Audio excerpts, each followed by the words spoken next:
नमस्कार बच्चों, मैं doctor Jitendra Kumar Maruthiya, associate professor इतिहास विभाग, सम्राट पृथ्वीराज चौहान राजकीय महाविद्यालय अजमेर। और बच्चों, थर्ड ईयर आर्ट्स और फर्स्ट पेपर आधुनिक भारत का इतिहास, और हम बात कर रहे थे 1935 से भारत सरकार अधिनियम की। 1935 में जो अधिनियम दिया और उसकी जो धाराएं थी, जो अनुच्छेद थे, वो इतने रोचक और इतने जबरदस्त थे कि ऐसा लगा था कि भारत स्वायत्तता की तरफ जा रहा है, स्वतंत्रता की तरफ जा रहा है। ऐसा लगा कि 1920 से लेकर 1930 के बीच में जो विभिन्न राजनीतिक घटनाक्रम हुए और बहुत सारे हमारे राष्ट्रीय आंदोलन के नेताओं की जो भूमिका रही और आम जनता का जो उनमें सहभागिता और विश्वास रहा, वो अब साकार रूप ले रहा है, लेकिन यथार्थ कुछ और था।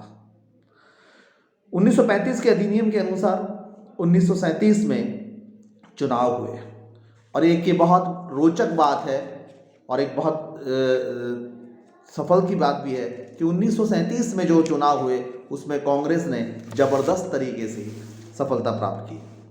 बम्बई, मद्रास, मध्य प्रांत, उड़ीसा, बिहार, संयुक्त प्रांत आदि में कांग्रेस का मंत्रिमंडल गठन हुआ। बाद में असम और पश्चिम बंगाल में भी उन्होंने सरकारें बनाई। गांधी जी इसको दूसरे दृष्टि से देख रहे थे। उन्हें मालूम था कि जनता ने उस पर विश्वास किया, लेकिन वह ये भी जानते थे कि राजनीतिक नेता इसे सहज ले, बहुत अधिक गौरवान्वित महसूस नहीं करे, क्योंकि सरकार बनाने का काम बात एक अलग होती है, और लेकिन सरकार को चलाने के लिए अभी भी ऊपर हुकूमत मौजूद है। उनकी दृष्टि में, क्योंकि वो गोलमेज सम्मेलन में गए थे, उन्होंने सांप्रदायिक पंचांग देखा, उन्होंने गांधी इरविन समझौते में वो खुद एक पक्षकार थे, इसलिए वो इन सब चीज़ों को जानते थे। 1935 के जो भारत सरकार सुधार अधिनियम है, उसकी यथार्थता को भी समझते थे, उसका यथेष्ट समझते थे। अतः उन्होंने ये भी कहा कि आम जनता से जुड़े रहे। तथापि एक इतिहासकार होने के नाते, इतिहास के विद्यार्थी होने के नाते हम इस बात को मान सकते हैं कि तत्कालीन समय में भारतीय नेताओं ने कांग्रेस के नेताओं ने या भारतीय राष्ट्रीय आंदोलनकारियों को जो है आम जनता ने विश्वास किया, और एक तारतम्य नजर आया कि जो इतना लंबे समय से चल रहा है, आम जनता वही चाहती है, और एक जनता की शक्ल थी, और ऐसा लगा कि by the people for the people is the people, है ना, और ऐसा महसूस होने लगा। यहाँ अंतर्राष्ट्रीय स्थिति कुछ और चल रही थी। और अंतर्राष्ट्रीय स्थिति क्या चल रही थी कि हम देखते हैं कि दो अधिनायकवाद आ रहे हैं, साम्यवादी नेता भी संघर्ष कर रहे हैं, और वर्साई की संधि का नकारात्मक प्रतिफल सकारात्मक रूप से सामने आ रहा है, और अचानक लग रहा है कि विश्व दूसरे युद्ध की तरफ बढ़ तो नहीं रहा है। एक इंट्रोगेटिव विस्मय भौतिक चिन्ह अंतर्राष्ट्रीय स्तर पर लगा। फिर भी कांग्रेस मंत्रिमंडल के दिन जो कार्य किए गए, हम उसको 3-4 भागों में बांटते हैं। कुछ नागरिकों को स्वतंत्रता संबंधी कार्य किए गए, कुछ कृषि सुधार संबंधी कार्य किए गए, और मजदूरों के प्रति उनका नजरिया क्या था, इस बारे में हम बात करेंगे।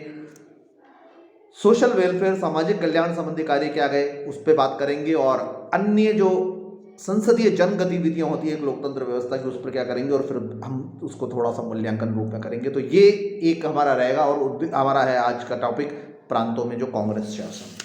ठीक है, अब यहाँ पर सबसे पहले मैं बता देता हूँ नागरिक स्वतंत्रता की। 1932 में जो जन सुरक्षा आंदोलन था, अधिनियम द्वारा प्रांतों को जो सरकारों को प्रदान किए गए थे, वो सब अपने आपातकालीन रद्द कर दिए गए। हिंदुस्तान सेवा दल और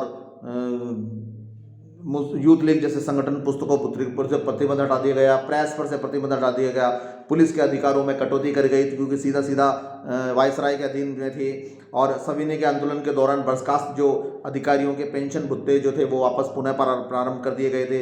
बम्बई में सविनय आंदोलन के दौरान जो जब्त की गई थी भूमिहारों की पूंजी या जो वो चल रहे थे, उस पर वो कर दी गई, और पुलिस के अधिकारों में कटौती कर दी गई। सरकारी जो एक तरीके से विज्ञापन के द्वारा जिन प्रेसों की सूची दी गई थी, वो उनको कम कर दिया गया।